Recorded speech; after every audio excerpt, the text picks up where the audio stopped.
بسم اللہ الرحمن الرحیم۔ سود باب 6، اس کا عنوان ہے سود کے متعلق اسلامی احکام، یعنی سود کے بارے میں اسلام کا حکم کیا ہے۔ تو یہ ہماری بحث کا عقلی پہلو تھا۔ اب ہم نقل کے اعتبار سے یہ دکھانا چاہتے ہیں کہ قرآن اور سنت کی رو سے سود کیا شے ہے، اس کے حدود کیا ہیں، اسلام میں اس کی حرمت کے جو احکام وارد ہوئے ہیں وہ کن کن معاملات سے متعلق ہیں، اور اسلام اس کو مٹا کر انسان کے معاشی معاملات کو کس قاعدہ پر چلانا چاہتا ہے۔ ربا کا مفہوم۔ قرآن مجید میں سود کے لیے ربا کا لفظ استعمال کیا گیا ہے۔ اس کا مادہ را با وا ہے، جس کے معنی ہے زیارت، بڑھوتری، نمود اور چڑھنے کے اعتبار سے ہے۔ ربا بڑھا اور زیادہ ہوا، جیسے مولانا نے یہاں ایک عربی سینٹنس لکھا ہے، جملہ لکھا ہے، ربا فلاں رابیہ، وہ ٹیلے پر چڑھ گیا۔ ربا فی ہجرہی، اس نے فلاں کی آغوش میں نشو نما پایا۔ اربا شیء، جس کو بڑھایا۔ ربا یعنی بلندی، رابیہ وہ زمین جو عام سطح ارض سے بلند ہو۔ قرآن مجید میں جہاں جہاں اس مادے کے مشتقات آئے ہیں، سب جگہ زیادہ اور علو اور نمو کا مفہوم پایا جاتا ہے۔ مثلا قرآن مجید کے سورہ حج کی آیت نمبر 1 اگر آپ دیکھیں گے تو اس میں اللہ تعالیٰ فرماتے ہیں کہ جب ہم نے اس پر پانی برسایا تو وہ لہلہا اٹھی اور برگ و بار لانے لگی۔ اسی طرح سے قرآن مجید کی آیت نمبر سورہ البقرہ کی آیت نمبر 38 کو پڑھیں گے تو اللہ سود کا مٹھ مار دیتا ہے اور صدقات کو بڑھاتا ہے۔ سورہ رعد آیت نمبر 2 میں ہے کہ جھاگ جو اوپر اٹھ آیا تھا اس کو سیلاب بہا لے گیا۔ اسی طرح سے الحاقہ کے آیت نمبر 1 میں اس نے ان کو پھر زیادہ سختی کے ساتھ پکڑا۔ النمل آیت نمبر 13 تاکہ ایک قوم دوسری قوم سے بڑھ جائے۔ المؤمنون آیت نمبر 3 ہم نے مریم اور مسیح کو ایک اونچی جگہ پر پناہ دی۔ اسی مادے سے ربا ہے، اور اس سے مراد مال کی زیادتی اور اس کا اصل سے بڑھ جانا ہے، چنانچہ اس معنی کی تصریح بھی خود قرآن میں کر دی گئی ہے۔ سورہ البقرہ آیت نمبر 38 اور جو کچھ تمہارا سود لوگوں پر باقی رہ گیا ہے اسے چھوڑ دو، اور اگر تم توبہ کر لو تو تمہیں اپنے راس المال یعنی جو اصل رقم ہے لینے کا حق ہے۔ سورہ روم آیت نمبر 4 میں فرماتے ہیں اور جو سود تم نے دیا ہے تاکہ لوگوں کے اموال بڑھیں تو اللہ کے نزدیک اس سے مال نہیں بڑھتا۔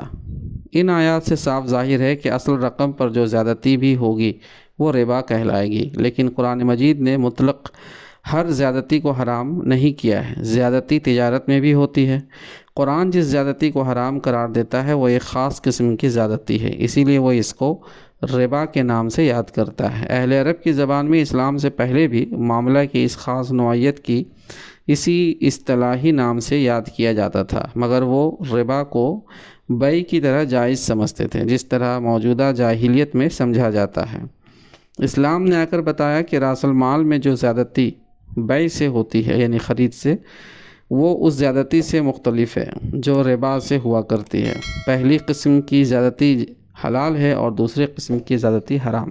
اللہ تعالیٰ البقرہ آیت نمبر 38 سے فرماتے ہیں کہ سود خواروں کا یہ حشر اس لیے ہوگا کہ انہوں نے کہا کہ بیع بھی الربا کے مانند ہے، حالانکہ اللہ نے بیع کو حلال اور ربا کو حرام کیا۔ چونکہ ربا ایک خاص قسم کی زیادتی کا نام تھا اور وہ معلوم و مشہور تھی، اس لیے قرآن میں اس کی کوئی تشریح نہیں کی گئی اور صرف یہ کہنے پر اکتفا کیا گیا کہ اللہ نے اس کو حرام کیا ہے، اسے چھوڑ دو۔ جاہلیت کا ربا۔ زمانہ جاہلیت میں ربا کا اطلاق جس طرز معاملہ پر ہوتا تھا اس کی متعدد صورتیں روایات میں آئی ہیں۔ قتادہ کہتے ہیں کہ جاہلیت کا ربا یہ تھا کہ ایک شخص کے ہاتھ کوئی چیز فروخت کرتا اور ادائے قیمت کے لیے ایک وقت مقررہ تک مہلت دیتا۔ اگر وہ مدت گزر جاتی اور قیمت ادا نہ ہوتی تو پھر وہ مزید مہلت دیتا اور قیمت میں اضافہ کر دیتا۔ مجاہد کہتے ہیں کہ جاہلیت کا ربا یہ تھا کہ ایک شخص کسی سے قرض لیتا اور کہتا ہے کہ اگر تو مجھے اتنی مہلت دے تو میں اتنا زیادہ دوں گا۔ ابن جریر جلد سوم۔ ابو بکر جساس کی تحقیق یہ ہے کہ اہل جاہلیت ایک دوسرے سے قرض لیتے تو باہم یہ طے ہو جاتا کہ اتنی مدت میں اتنی رقم اصل راس المال سے زیادہ ادا کی جائے گی۔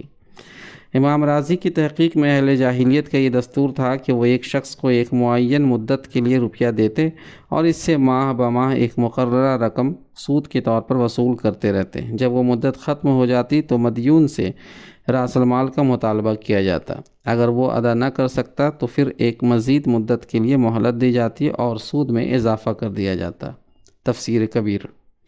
کاروبار کی یہ صورت عرب میں رائج تھی، انہی کو اہل عرب اپنی زبان میں ربا کہتے تھے، اور یہی وہ چیز تھی جس کی تحریر کا حکم قرآن مجید میں نازل ہوا ہے۔ اس پر مفصل بحث کے لیے آپ ملاحظہ کر سکتے ہیں اسی کتاب کے ضمیمہ 1 اور 2 میں۔ بیع اور ربا میں اصولی فرق۔ اب اس امر پر غور کیجیے کہ بیع اور ربا میں اصولی فرق کیا ہے، ربا کی خصوصیات کیا ہیں جن کی وجہ سے اس کی نوعیت بیع سے مختلف ہو جاتی ہے، اور اسلام نے کس بنا پر اس کو منع کیا ہے۔ بیع کے معنی سیل کرنے کے یعنی فروخت کرنے کے، بیچنے کے ہوتے ہیں۔ تو بیع کا اطلاق جس معاملہ پر ہوتا ہے وہ یہ ہے کہ بائع یعنی جو سیلر ہے ایک شے کو، ایک چیز کو فروخت کے لیے پیش کرتا ہے۔ مشتری اور بائع یعنی جو خریدنے والا پرچیزر اور سیلر کے درمیان اس شے کی ایک قیمت قرار پاتی ہے، اور اس قیمت کے معاوضہ میں مشتری اس شے کو لے لیتا ہے۔ یہ معاملہ دو حال سے خالی نہیں ہوتا، یا تو بائع نے وہ چیز خود محنت کر کے اور اپنا مال اس پر صرف کر کے پیدا کی ہے یعنی سیلر نے، یا وہ اس کو کسی دوسرے سے خرید کر لایا ہے یعنی ٹریڈنگ کر رہا ہے وہ۔ دونوں صورتوں میں وہ اپنے راس المال پر جو اس نے خریدے یا مہیا کرنے میں صرف کیا تھا اپنے حق المحنت کا اضافہ کرتا ہے، اور یہی اس کا منافع ہے۔ اس کے مقابلے میں ربا یہ ہے کہ ایک شخص اپنا راس المال ایک دوسرے شخص کو قرض دیتا ہے اور یہ شرط کر لیتا ہے کہ میں اتنی مدت میں اتنی رقم تو اس سے راس المال پر زائد لوں گا، یعنی جو اصلی پیسہ ہے، پرنسپل اماؤنٹ ہے، اس پر زیادہ لوں گا۔ اس معاملے میں راس المال کے مقابل راس المال ہے، اور مہلت کے مقابلے میں وہ زائد رقم ہے جس کی تعین پہلے بطور ایک شرط کے کر لی جاتی ہے۔ اسی زائد رقم کا نام سود یا ربا ہے، جو کسی خاص مال یا شے کا معاوضہ نہیں بلکہ محض مہلت کا معاوضہ ہوتا ہے۔ اگر بیع میں بھی یعنی سیلنگ میں بھی قیمت قرار پا چکی ہو اور پھر مشتری سے یہ شرط کی جائے کہ ادائے قیمت میں مثلاً 1 مہینے کی دیر ہونے پر قیمت میں اتنا اضافہ کر دیا جائے گا، تو یہ زیادت سود کی تعریف میں آ جائے گی۔ پس سود کی تعریف یہ قرار پائی کہ قرض میں دیے ہوئے راس المال پر جو زائد رقم مدت کے مقابلے میں شرط اور تعین کے ساتھ لی جائے وہ سود ہے۔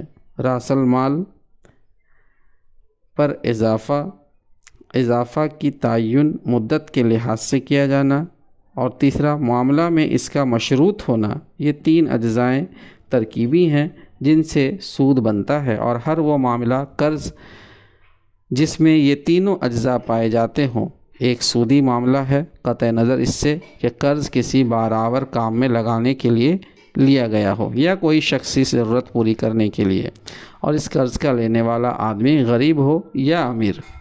بیع اور سود میں اصولی فرق یہ ہے کہ نمبر 1، بیع میں مشتری اور بائع کے درمیان منافع کا مبادلہ برابری کے ساتھ ہوتا ہے، کیونکہ مشتری اس چیز سے فائدہ اٹھاتا ہے جو اس نے بائع سے خریدی ہے، اور بائع اپنی اس محنت، ذہانت اور وقت کی اجرت لیتا ہے جس کو اس نے مشتری کے لیے وہ چیز مہیا کرنے میں صرف کیا ہے۔ بخلاف اس کے سودی لین دین میں منافع کا مبادلہ برابری کے ساتھ نہیں ہوتا۔ سود لینے والا تو مال کی ایک مقرر مقدار لے لیتا ہے جو اس کے لیے بالیقین نفع بخش ہے، لیکن اس کے مقابلے میں سود دینے والے کو صرف مہلت ملتی ہے جس کا نفع بخش ہونا یقینی نہیں ہے۔ اگر قرضدار نے اپنی شخصی ضرورتوں پر خرچ کرنے کی غرض سے قرض لیا ہے تب تو مہلت اس کے لیے نافع نہیں بلکہ یقیناً نقصان دہ ہے، اور اگر اس نے یہ قرض تجارت یا زراعت یا صنعت و حرفت میں لگانے کی غرض سے لیا ہے تو مہلت میں جس طرح اس کے لیے نفع کا امکان ہے اسی طرح نقصان کا بھی امکان ہے، لیکن قرض خواہ بہرحال اس سے نفع کی ایک مقرر مقدار لے لیتا ہے، خواہ اس کو اپنے کاروبار میں فائدہ ہو یا نقصان۔ بس سود کا معاملہ یا تو ایک فریق کے فائدے اور دوسرے کے نقصان پر ہوتا ہے، یا ایک کے یقینی اور متعین فائدے اور دوسرے کے غیر یقینی اور غیر متعین فائدے پر۔ دوسرا فرق یہ ہے کہ بیع و شترا میں بائع مشتری سے خواہ کتنا ہی زائد منافع لے، بہرحال وہ صرف ایک ہی مرتبہ لیتا ہے، لیکن سود کے معاملہ میں راس المال دینے والا مسلسل اپنے مال پر منافع وصول کرتا رہتا ہے اور وقت کی رفتار کے ساتھ ساتھ اس کا منافع بڑھتا چلا جاتا ہے۔ مدیون یعنی قرض لینے والے نے اس کے مال سے خواہ کتنا ہی فائدہ حاصل کیا ہو، بہرحال اس کا فائدہ ایک خاص حد تک ہی ہوگا، مگر اس کے معاوضے میں۔ دائن جو نفع اٹھاتا ہے اس کے لیے کوئی حد نہیں، کوئی لمٹ نہیں۔ ہو سکتا ہے کہ وہ اس کی تمام کمائی، اس کے تمام وسائل ثروت، اس کے تمام احتیاج پر محیط ہو جائے اور پھر بھی اس کا سلسلہ ختم نہ ہو۔ نمبر 3، بیع و شرع میں شے اور اس کی قیمت کا مبادلہ ہونے کے ساتھ ہی معاملہ ختم ہو جاتا ہے، اس کے بعد مشتری کو کوئی چیز بائع کو واپس دینی نہیں ہوتی، یعنی بیچنے کے بعد جو خریدار ہے وہ اپنا سامان اس کو پھر واپس تو نہیں دیتا، لیکن سود کے معاملے میں مدیون جو قرض دار ہے وہ راس المال لے کر صرف صرف کر چکتا ہے اور پھر اس کو وہ صرف شدہ چیز دوبارہ حاصل کر کے سود کے اضافہ کے ساتھ واپس دینا پڑتا ہے۔ نمبر 4، تجارت اور صنعت و حرفت اور زراعت میں، یعنی جو بزنس ہے، جو انڈسٹریز ہے، جو ایگریکلچر ہے، اس میں انسان محنت اور ذہانت صرف کرتا ہے اور اس کا فائدہ لیتا ہے، مگر سودی کاروبار میں وہ محض اپنا ضرورت سے زائد مال دے کر بلا کسی محنت و مشقت اور صرف کمال کے دوسروں کی کمائی میں شریک غالب بن جاتا ہے۔ اس کی حیثیت اصطلاحی شریک یعنی پارٹنر کی نہیں ہوتی، جو نفع و نقصان دونوں میں شریک ہوتا ہے، جو بلا لحاظ نفع و نقصان اور بلا لحاظ تناسب نفع اپنے مقرر اور مشروط منافع کا دعوے دار ہوتا ہے۔ علت تحریم یعنی کاز آف فاربیڈنگ پروہیبیشن، یعنی اس کو اسلام نے حرام کیوں کیا، اس کی کیا وجوہات ہے، کاز کیا ہے۔ یہ وجوہ ہیں جن کی بنا پر اللہ تعالیٰ نے بیع کو حلال یعنی بیچنے کو حلال اور سود کو حرام کیا ہے۔ ان وجہوں کے علاوہ حرمت سود کی دوسری وجہ بھی ہیں جن کی طرف ہم پہلے اشارہ کر چکے ہیں۔ وہ بخل، خود غرضی، شقاوت، بے رحمی اور زر پرستی، دولت کی پوجا کرنے والے، اس کی صفات پیدا کر دیتا ہے۔ وہ قوم اور قوم میں عداوت ڈالتا ہے، وہ افراد قوم کے درمیان ہمدردی اور امداد باہمی کے تعلقات کو قطع کرتا ہے، وہ لوگوں میں روپیہ جمع کرنے اور صرف اپنے ذاتی مفاد کی ترقی پر لگانے کا میلان پیدا کرتا ہے۔ وہ سوسائٹی میں دولت کی آزادانہ گردش کو روکتا ہے، بلکہ دولت کی گردش کا رخ الٹ کر ناداروں سے مالداروں کی طرف پھیر دیتا ہے۔ اس کی وجہ سے جمہور کی دولت سمٹ کر ایک طبقہ کے پاس اکٹھی ہوتی چلی جاتی ہے اور یہ چیز آخرکار پوری سوسائٹی کے لیے بربادی کی موجب ہوتی ہے، جیسا کہ معاشیات میں بصیرت رکھنے والوں سے پوشیدہ نہیں۔ سود کی یہ تمام اثرات ناقابل انکار ہے، اور جب یہ ناقابل انکار ہے تو اس حقیقت سے بھی انکار نہیں کیا جا سکتا کہ اسلام جس نقشے پر انسان کی اخلاقی تربیت، تمدنی شیرازہ بندی اور معاشی تنظیم کرنا چاہتا ہے، اس کے ہر جزو سے سود کلی منافعات رکھتا ہے، اور سودی کاروبار کی ادنا سے ادنا اور بظاہر معصوم سے معصوم صورت بھی اس پورے نقشے کو خراب کر دیتی ہے۔ یہی وجہ ہے کہ قرآن مجید میں حق تعالیٰ نے اس قدر سخت الفاظ کے ساتھ سود کو بند کرنے کا حکم دیا کہ فرمایا، اللہ سے ڈرو اور جو سود تمہارا لوگوں پر باقی ہے اس کو چھوڑ دو اگر تم ایمان رکھتے ہو، اور اگر تم نے ایسا نہ کیا تو اللہ اور اس کے رسول کی طرف سے جنگ کا اعلان قبول کرو۔ البقرہ آیت نمبر 38۔ حرمت سود کی شدت۔ قرآن میں اور بھی بہت سے گناہوں کی ممانعت کا حکم آیا ہے اور ان پر سخت وعیدیں بھی ہیں، لیکن اتنے سخت الفاظ کسی دوسرے گناہ کے بارے میں وارد نہیں ہوئے۔